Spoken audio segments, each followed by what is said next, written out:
Good morning, students. 8th standard Science English Medium.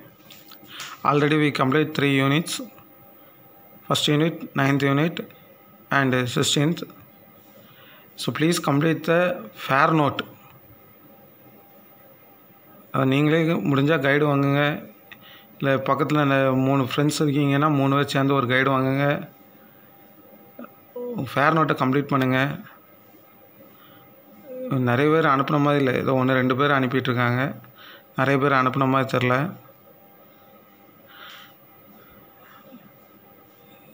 Please complete the fair note. இந்த 1 week தான் உனக்கு time. அடுத்த வாரத்துக்குள்ளே நீ அனுப்பணும், கண்டிப்பாக அனுப்பணும். ஃபேர் நோட் வந்து கண்டிப்பாக இணைஞ்சிருக்கணும், அனுப்பியிருக்கணும் 3 யூனிட்டுக்கும். அப்போ கொடுத்த ப்ராஜெக்ட்ஸ் எல்லாத்தையுமே கம்ப்ளீட் பண்ணிடுங்க. நான் கரெக்டாக மார்க் பண்ணி லிஸ்ட் எடுத்து சொல்ல வேண்டியிருக்கும். அதனால் நீங்கள் என்ன செஞ்சுருங்க, நீங்களாகவே கம்ப்ளீட் பண்ணிடுங்க. சரி, today we are going to learn unit number 10, changes around us. Changes around us. In our daily life, we see lot of changes around us. First, milk turn into curd, or milk turn into coffee, water turn into lime juice. So we can see lot of changes around us in our daily life.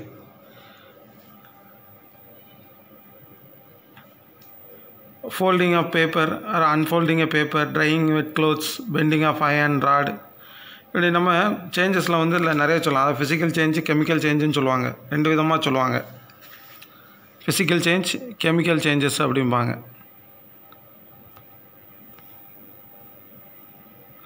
இதுதான் physical change, chemical change. அது physical சேஞ்ச்னால் ஒரு lemon எடுத்துக்கிறோம். ஒரு lemon எடுத்துக்கிட்டு அது ஒரு கத்தி எடுத்து கட் பண்ணுறோம், அதை ஸ்லைஸ் பண்ணுறோம். நல்லா கவனிச்சுக்கிடுங்க. ஃபிசிக்கல் சேஞ்சஸுக்கு எக்ஸாம்பிள் பாருங்கள். ஒரு லெமன் எடுத்துக்கிறோம், அந்த லெமனை கட் பண்ணுறோம், அப்புறம் நிறைய ஸ்லைஸ் பண்ணிடுறோம். ஸ்லைஸ் பண்ணதுக்குரிய கீழே 3வது பார்த்திங்கன்னா தெரியும், கீழே ஃபிசிக்கலில் கீழே பார்த்திங்கன்னா ஸ்லைஸ் பண்ணி வச்சுருக்கிறதுக்கு என்ன பேர்? அந்த சப்ஸ்டன்ஸுக்கு பேர் என்ன? லெமன் தான். அதில் எந்த ஒரு சேஞ்சஸும் இருக்காது. ஒரு பேப்பரை நீ ஃபோல்டு பண்ணாலும் சரி, அன்ஃபோல்டு பண்ணாலும் சரி, அதுக்கு பேர் என்னது தான்? பேப்பர் தான். அதில் ஏதாவது சேஞ்சஸ் வருமா? வராது. ஈரமாக உள்ள துணிக்கும் காயப்பட்ட துணிக்கும் எதுவும் சேஞ்சஸ் இருக்கா? இல்லை. அது என்ன தான்? க்ளோத்து தான். ஒரு அயன் ராட் இருக்குது, அது நல்லா வளைச்சிட்ற, இல்லை சின்ன பின் மாதிரி ஆக்கிடுற, அது அயன் தான். அதில் எந்த ஒரு சேஞ்சஸும் என்ன செய்யாது? இருக்காது.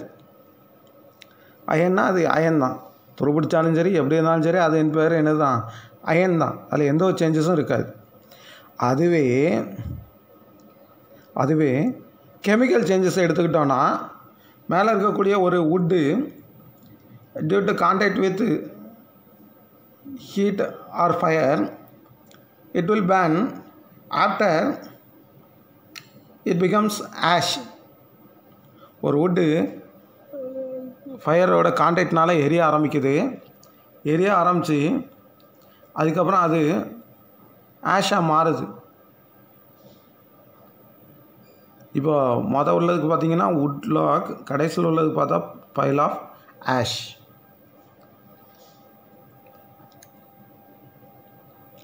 அதாவது மொதல் என்ன சொல்கிறாங்க, அதை மரக்கட்டை அப்படிங்காங்க, கடைசியில் அது என்னது? சாம்பல். பேர் மாறுது.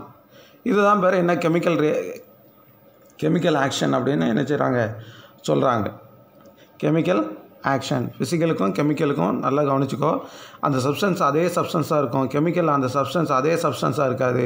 It produce a new product. The reactance between the fire and the would, it changes into pile of ash.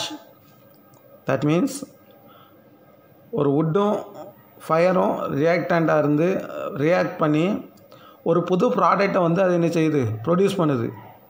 சாம்பல் அப்படிங்கிற ஒரு புது ப்ராடக்டை வந்து அது என்ன செய்யுது? ப்ரொடியூஸ் பண்ணுது. பாருங்கள், chemical changes. A chemical change is a permanent and irreversible changes. ஒரு கெமிக்கல் சேஞ்ச் வந்து நடந்துட்டுனா, கெமிக்கல் சேஞ்சஸ் வந்து நடந்துட்டுனா அதுக்கப்புறம் அதில் எந்த சேஞ்சஸ், என் சாம்பலை இப்போ மரக்கட்டையாக மாற்ற முடியுமா? முடியாது. ஒரு சாம்பலை மரக்கட்டாக மாற்ற முடியுமா? முடியாது. So it's a permanent and irreversible changes.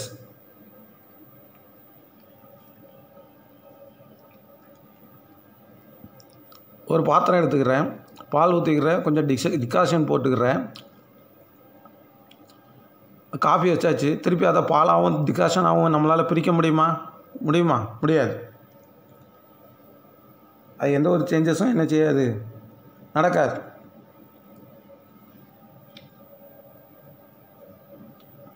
இதுக்கு பேர் கெமிக்கல் ரியாக்ஷன்னு சொல்கிறாங்க. So reactance gives new product. Reactants gives new product.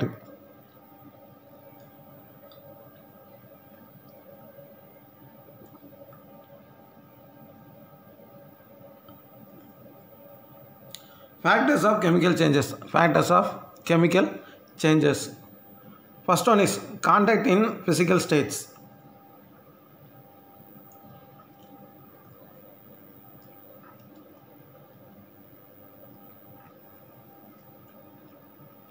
Contact in physical states.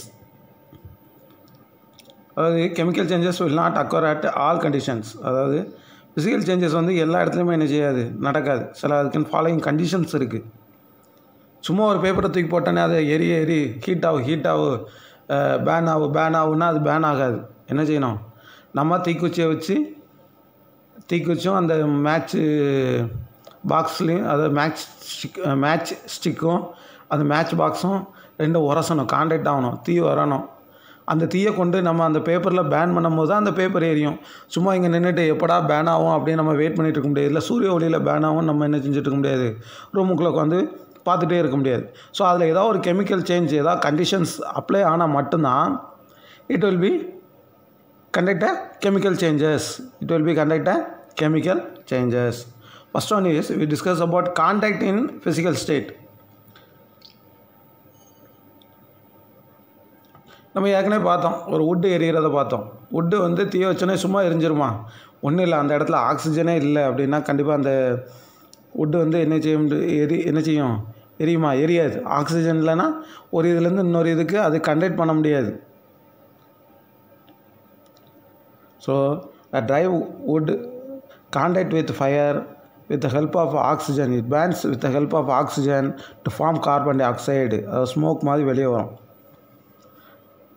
Chemical changes contact, அந்த மேட்ச் ஸ்டிக்கு வந்து தீக்குப்பட்டியில் உரசும் பொழுது தான் அதில் என்ன உருவாகுது,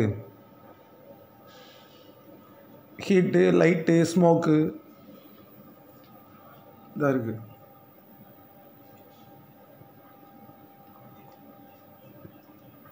தீக்குச்சி உரசும் பொழுது அந்த இடத்துல ஹீட்டு ப்ரொடியூஸ் ஆகுது, லைட்டு ப்ரொடியூஸ் ஆகுது, ஸ்மோக்கு ப்ரொடியூஸ் ஆகுது. அதே மாதிரி தான் ஒரு quick lime calcium oxide contact with என்னது water, it forms slaked lime. என்னது ஸ்லாக்ட் லயம். ஓகே, அடுத்து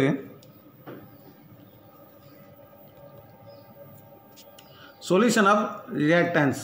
அதாவது mix two substance in solution, form after chemical reaction, get new substance. நல்லா கவனிச்சுக்கோ. ஐஸையும் சேர்த்தா, ஐஸ் கட்டியும் சேர்த்தா அந்த இடத்துல எதுவும் ஒரு புது ப்ராடக்ட் கிடைக்குமா? ஐஸ் கட்டியும் சேர்க்கும்போது, ரெண்டு ஐஸ் கட்டியும் சேர்க்கும்போது கிடைக்காது. ரெண்டு சாலிட் சப்ஸ்டன்ஸை நம்ம சேர்க்கும்போது ஏதாவது நியூ சப்ஸ்டன்ஸ் எதுவும் கிடைக்குமா? கிடைக்காது. ஒன்றும் இல்லை, ஒரு சின்ன எக்ஸாம்பிள். ஒரு சாலிட் சில்வர் நைட்ரேட்டும் சோடியம் குளோரைடும் டெஸ்ட் டியூப்பில் சேர்க்கும்போது, solid silver nitrate and sodium குளோரைடை டெஸ்ட் டியூப்பில் சேர்க்கும்போது ஏதாவது அதில் ரியாக்ஷன் நடக்குன்னா நடக்காது. ஏன்னா சாலிட் ஸ்டேட்டில் ரியாக்ஷன் நடக்காது. அதே வாட்டரில் நம்ம அதை ரியாக்ட் பண்ணும்போது it will be dissolve and get a new substance. Coffee டிகாஷனையும் காஃபி பவுடரையும் கலந்தால் இப்போ மில்க்கையும் எல்லாத்தையும் கலந்தோன்னா காஃபி கிடைக்கும். காஃபி தூளையும் சீனியும் மில்க் பவுடரையும் கலந்து வச்சா அதில் காஃபி கிடைக்குமா? கிடைக்காது. That the same thing. பார்த்துக்கிடுங்க.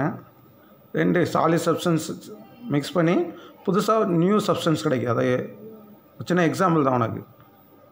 2 சாலிட் இல்லை லிக்விட், 2 லிக்விட் சப்ஸ்டன்ஸ் வந்து மிக்ஸ் பண்ணி you get a new substance. Liquid சப்ஸ்டன்ஸை மிக்ஸ் பண்ணி you get a new substance. இந்த பாலும் காஃபி டிகாஷனையும் கலந்து கெட்ட பாலையும் காஃபி டிகாஷனையும் கலந்து we get a coffee. That the same thing. So 2 liquid சொல்யூஷனை ரியாக்ட் பண்ணும்போது we get a new substance. 2 liquid சப்ஸ்டன்ஸை ரியாக்ட் பண்ணும்போது we get a new substance. அடுத்து எலக்ட்ரிசிட்டி எசென்ஷியல். அதாவது electricity for cooking, lightning, grinding, வாட்சிங் television, நிறைய useful இருக்குது. Cellphone charge பண்ணுறதுக்கு, டிவி பார்க்குறதுக்கு. அதே மாதிரி சேம் கெமிக்கல் ரியாக்ஷனுக்கு வந்து எலக்ட்ரிசிட்டி யூஸ்ஃபுல்லாக இருக்குது. நான் உனக்கு பேசிக்காக சொல்லியிருக்கேன். வாட்டர் எடுத்துக்கிட்டோன்னா வாட்டரில் வந்து ஹைட்ரஜனும் ஆக்சிஜனும் இருக்குது. அதை பிரிக்கணுன்னா கூட எலக்ட்ரிசிட்டியை கொண்டு we pass through the water small amount of sulphuric acid, hydrogen oxygen கேஸை பிரிச்சிடலாம். ஒரு ஸ்மால் அமௌண்ட் ஆஃப் சல்ஃபரிக் ஆக்சைடாக வாட்டரில் கொடுத்து அதில் எலக்ட்ரிசிட்டியை பாஸ் பண்ணோன்னா we get hydrogen and oxygen செப்பரேட்டாக பிரிச்சிடலாம், லிபரேட் பண்ணிடலாம். இதுலேயும் பாருங்கள், ஒரு கார்பன் பிளேட் இருக்குது, இன்னொரு இது வந்து கார்பன் பிளேட்டுக்கு இருக்காது. அதில் எலக்ட்ரிசிட்டி மேலே பேட்டரி கொண்டு எலக்ட்ரிசிட்டி கொடுக்கும்போது அதில் வந்து என்னென்னா சின்ன சிம்பிள்ஸ் இருக்குது. Electro plating. அந்த பிளேட்டில் வந்து என்ன செய்யலாம், இன்னொரு இதுக்கும் அந்த காப்பர் இதை என்ன செய்யலாம், கொண்டு போகலாம். சும்மா சிம்பிள். இதில் பார்த்தீங்கன்னா தெரியுதா, ஹைட்ரஜனும் ஆக்சிஜனும் எலக்ட்ரிசிட்டியை கொடுக்கும்போது உள்ள லைட்டாக சிம்பிளாக ஒரு சல்ஃபரிக் ஆசிட் லைட்டாக இருக்குதுன்னு வச்சுக்கிடுங்க.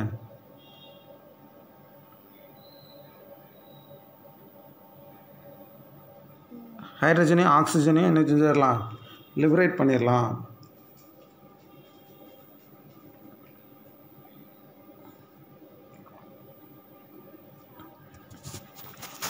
ஹைட்ரஜனையும் ஆக்சிஜனையும் என்ன செஞ்சிடலாம், லிபரேட் பண்ணிடலாம். இந்த படத்தை பார்த்தா தெரியும்.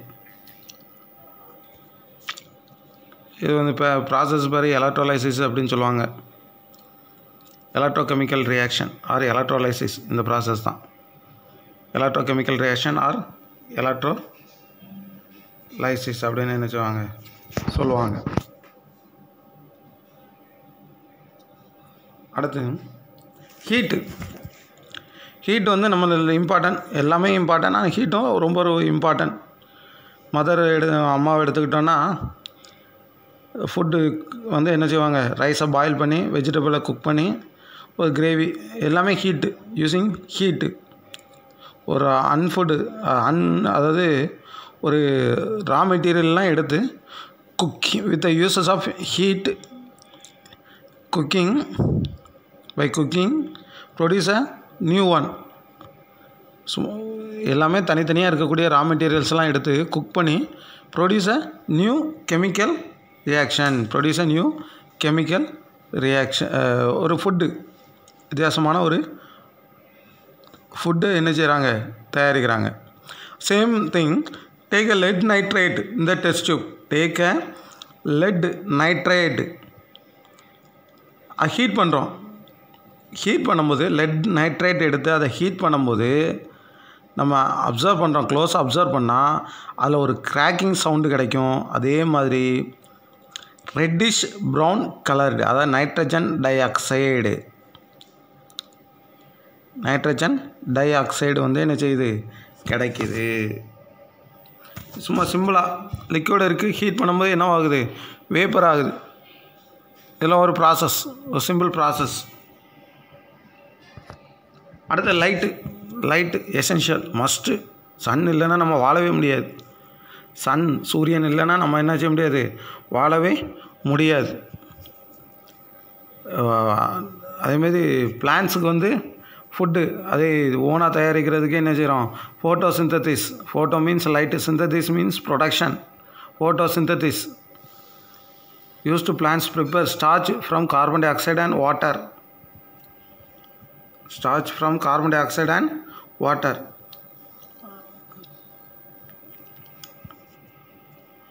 இதில் அந்த சன்லைட் வந்து ரொம்ப முக்கியமானது. என்னென்னா சன்லைட்டு தான் கெமிக்கல் ரியாக்ஷனுக்கு யூஸ் பண்ணுது. கார்பன் டை ஆக்சைடு வாட்டரை வந்து மிக்ஸ் பண்ணி கெட்ட குளுக்கோஸ் அண்ட் ஆக்சிஜன். ஸ்டார்ச்சு ஆக்சிஜனுக்கு கிடைக்கணும் அப்படின்னா இந்த சன்லைட் வந்து ரொம்ப முக்கியம். இதில் பார்த்திங்கன்னா தெரியும், ஆக்சிஜனும் இந்த வாட்டர், அடியில் உள்ள வாட்டரும் மேலே உள்ள சன்லைட்டுனால அந்த பிளான்ட்டுக்கு உணவு கிடைக்கி. என்ன உணவுனா ஸ்டார்ச்சு, குளுக்கோஸும் ஆக்சிஜனும் என்ன செய்யுது, கிடைக்குது. குளுக்கோஸும் ஆக்சிஜனும் என்ன செய்யுது, கிடைக்குது. அந்த ஃபைனல் ஒன் இஸ் கேட்டலிஸ்ட். கேட்டலிஸ்ட்னா நம்ம ஒன்றும் இல்லை, நல்லா சாப்பிட்டோம், மத்தியானம் நல்லா ஹெவியாக பிரியாணி சாப்பிட்டுட்டோம் அப்படின்னா செமிக்கலை அப்படின்னா என்ன சொல்லுவாங்கன்னா ஓமம் ஓட்டக்கூடிய அப்படிம்பாங்க. ஓமம் ஓட்டுற எதுக்கு அப்படின்னு பார்த்தா டைஜஷன் ஃபாஸ்டர், சீக்கிரமாக என்ன செய்யுறதுக்கு, டைஜஷன் ஆகுதுக்கு. ஒரு கெமிக்கல் ரியாக்ஷனை உருவாக்கி நம்ம வயிற்றுக்குள்ளே இந்த ஓமம் வாட்டர் போய் ஒரு கெமிக்கல் ரியாக்ஷனை உருவாக்கி அந்த ஃபுட்டு சீக்கிரமாக செரிமானம் ஆகிறதுக்கு இந்த கேட்டலிஸ்ட்டை வந்து என்ன செய்யுது, யூஸ் பண்ணுறாங்க. அதே மாதிரி அயன் ஆக்சைடு கேட்டலிஸ்ட், அதாவது என்னென்னா ammonia, large amount of ammonia produce பண்ணுறதுக்கு இந்த ஹேபர் ப்ராசஸ்ன்னு சொல்லுவாங்க. மெட்டாலிக் அயனை எடுத்து கேட்டலைஸ் பண்ணும்போது, அயன் ஆக்சைடை கொண்டு கேட்டலைஸ் பண்ணும்போது get a large amount of ammonia. அடுத்து முக்கியமானது இந்த நிக்கல் யூஸ் பண்ணி டிவைட் பண்ணி டால்டா ப்ரிப்பரேஷன், அதாவது வனஸ்பதி. இப்படி தான் கொஞ்சம் நாளைக்கு முன்னாடி கீழே வந்து நிறைய நிக்கல் கண்டென்ட்டை சேர்த்துட்டானுங்க. சேர்த்து கெமிக்கல் தான், என்ன செய்ய, கெமிக்கலை தான். முன்னாடி பழைய காலத்தில் அதை வந்து என்ன செய்வாங்க, அழகாக செப்பரேட் பண்ணுவாங்க வீட்டில் உட்காந்து அந்த இதை பிரிக்கிறதுக்கு. ஆனால் இப்போ எல்லாமே கெமிக்கல் ரியாக்ஷன் ஆகிப்போச்சு. சாப்பிடும் அனைத்து உணவுகளிலும் என்ன இருக்குது,